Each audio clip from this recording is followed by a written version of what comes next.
Hey everyone, welcome to the Anderson Bros Outdoors. I'm Jake, and today we're going to do an update video, so stay tuned.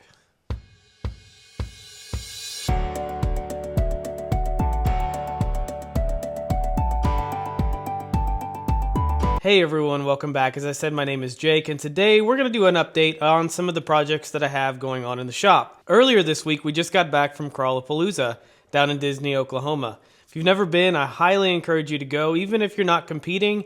It's all around fun. It's a very, very cool place to crawl, both with tiny trucks and also with one-to-ones. We spent a lot of time driving around the trails in our side-by-sides, and, well, it was a little dusty out there because it hasn't rained here in the Midwest for quite some time. So the reason that we're doing this update is because I don't have a whole lot of materials to make a video at this current moment, and I'm going to tell you why. First things first, huge shout out for everyone watching the Cheap Builder's Kit from Vanquish. Now, the update there is we are going to compare that truck with the SCX 10 Pro. The issue is that I took that truck to Crawlapalooza to run it, the Vanquish VRD Builder's Kit that is, and one of my really good friends brought his truck to run. Well, he used a brand new Ford Ice and the transmission from the factory was not working as we wanted.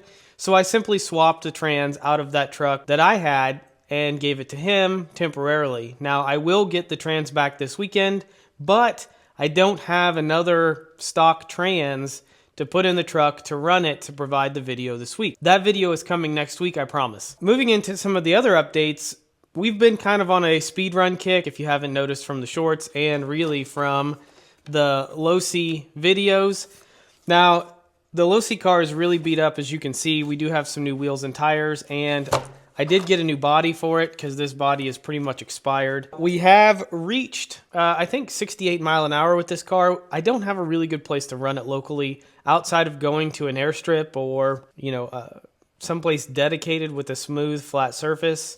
I don't know that we're going to be able to get much more than that for the moment. We are still working on it, though. That is something that we are trying to make better, faster, whatever. I do see people on Facebook hitting 80, 90 mile an hour, so I know it's possible. Driver mod, apparently. With that being said, one of the things that I do want to point out is the pinion that I'm using in this is actually a 48 pitch pinion, and it works just fine. I know everybody's really concerned about the half mod pinion, but I'm using the stock spur, which is a half mod, and the pinion that's 48 pitch. And on 4S with the 8,000 kV motor, I'm sure it provides plenty of power. Overall, I think that it's a pretty safe bet that you can use those 48 pitch pinions with no issues. Now, the second thing that I want to show everybody is I did get a new truck while we were at Crawlapalooza. It is a TFL Bronco. I've never actually heard of TFL before, but they are a little interesting. They're extremely pricey. However, they come with a metal fabricated cage and then the body.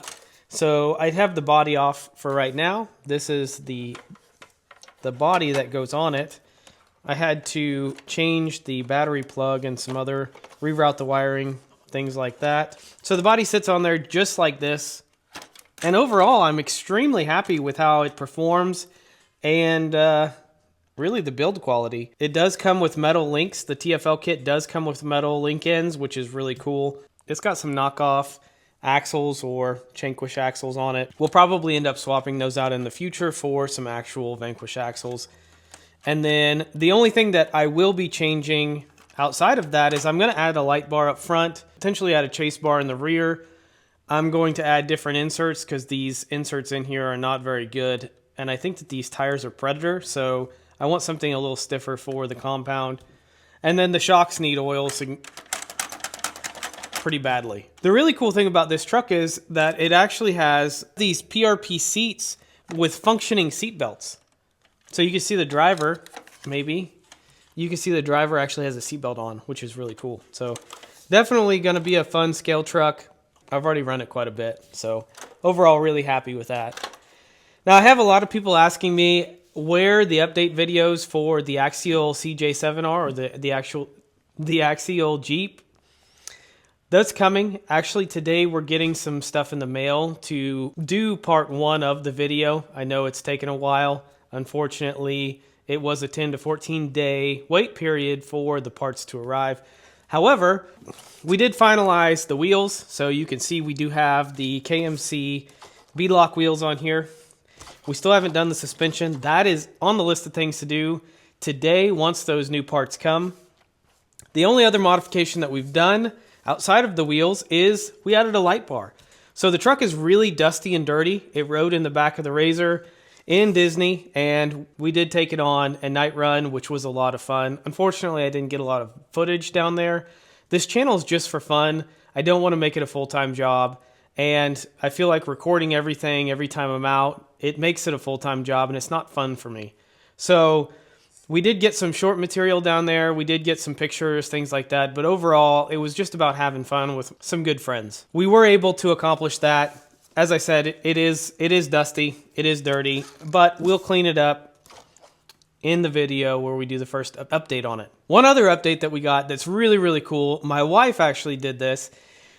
She got some small ducks for the CJ7. So we will be gluing this duck, or one or more of these ducks, to the dashboard.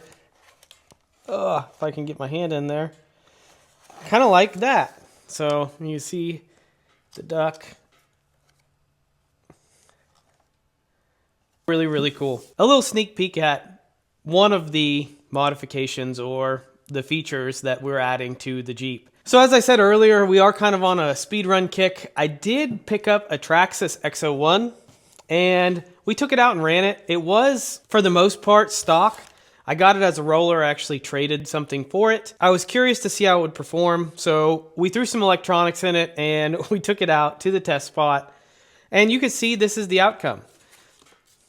So not only did we break the, I don't even know what that's called, center bulkhead maybe, where the A-arm connects. And yeah.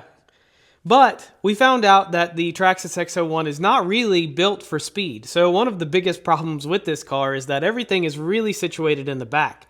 So around the 60 to 70 mile an hour mark, the front end decides that it wants to become extremely light, and the car takes off in flight.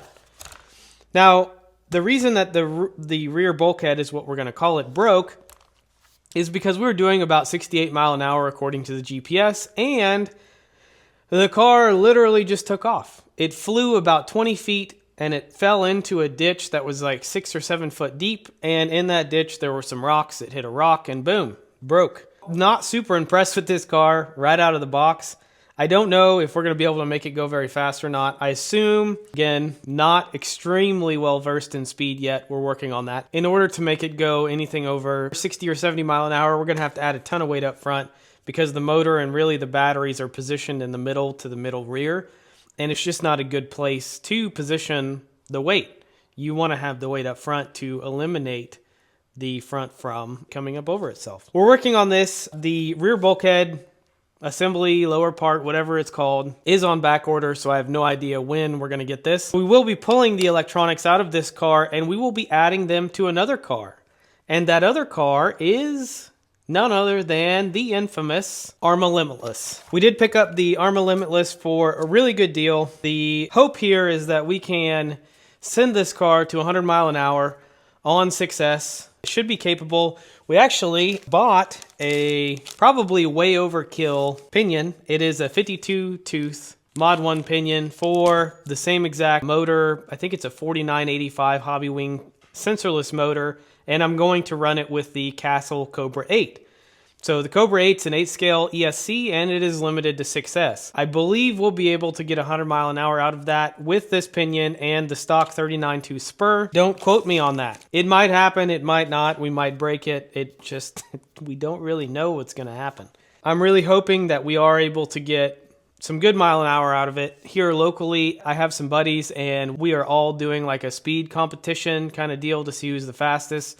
So every week we have speed runs in the same spot that the videos of the speed runs are at, and we will see who has the fastest. Right now, Mike is the fastest at 90 mile an hour, and again, we are not speed run people, so we are just kind of getting into this. The actual mile an hour may not be very impressive at this point, but we're having a lot of fun learning and really just collaborating with each other and enjoying each other's company. Mike is in first place with 90 mile an hour. Chaz is in second place with, I think, 78 mile an hour. And then I'm in third place with, I think, 68 mile an hour maybe. I'm not sure. I will make a more formal list of top speed aficionados on the website, and I will post that. So that way we can keep track, or better track. The Limitless should be fun. I don't want to immediately go to 500 mile an hour. I'd like to stage it to, to see what I can do in 4S, 6S, 8S, things of that nature. I'll also be limiting the throttle because I know that this pinion is way overkill. We'll probably start at like 30 or 40% throttle. And then depending on what speed that is, we'll go up to 50 to 70% throttle, et cetera, et cetera. And then we'll change from 4S to 6S and 6S to 8S. We do have a XLX2 system to go in here with the 1100 kV motor at some point, if that becomes a thing that we want to do. We also have a pinion for that as well. So the issue is that this stock motor mount won't actually fit the 1100 kV pop can 20 horsepower motor, and so I have to buy an updated motor mount. Not that I want to run that now anyway, because like I said, I'm not trying to do 150 mile an hour right out of the gate. I'd like to work into it and then really see what different changes in terms of everything affects the car. Different aerodynamics, different shock springs, different shock oils, things of that nature. That'll be a lot of fun. So the final thing I want to talk about in the video before we end it is the last truck, and we just acquired this not too long ago. It is a Cross RC, behemoth. It is an 8x8 military. I think this is supposed to emulate a Hemet. And so this thing is sweet. It's really cool. I've actually done some short footage with it, and it's a lot of fun to drive. The bed comes up and down. It is actuated by a single motor, and it does have hydraulics. It is 100% 8-wheel drive. The front two axles turn, and then the lights work. It makes noise. Really, really cool truck. The only update that I would prefer, having driven this so far, is that the rear axles come unlocked from the factory, which is smart because it helps the turning radius of it. Now, I would love to see the front and rear axles come with lockers, kind of like the Traxxas, and really I think FMS, the new FMS truck has lockers in the diffs too. But I'd love to see those implemented in this kit, because sometimes some of the terrain, you get to going and the rear is what's making the difference. The front is trying. The truck is really heavy. It's close to 35, 40 pounds. And sometimes the front is spinning, trying to get it up an obstacle, and the rear is open. So it's not providing much help in that aspect. Now, I'm not sure that they designed it to be an off-road truck. I'm not trying to do anything extreme. Just climb a few hills. I don't want it to do what my Class 2 or Class 3 comp trucks can do. It's scale. It's fun. I really like the scale aspect of things. I think the door is open too. I'm not sure. I haven't really played with this a whole lot. What I did get this for is we do have a tank. It is a old Tamiya tank, and I haven't had a chance to mess with that, but this will be hauling the tank. I apologize for not getting, other content out this week. We really wanted to, but like I said, we've been really busy with Crawlapalooza work, things of that nature. So huge shout out to everyone that tuned in. We really appreciate your support. Even bigger shout out to all of the TABO channel club members. And as always, we hope you have a great day.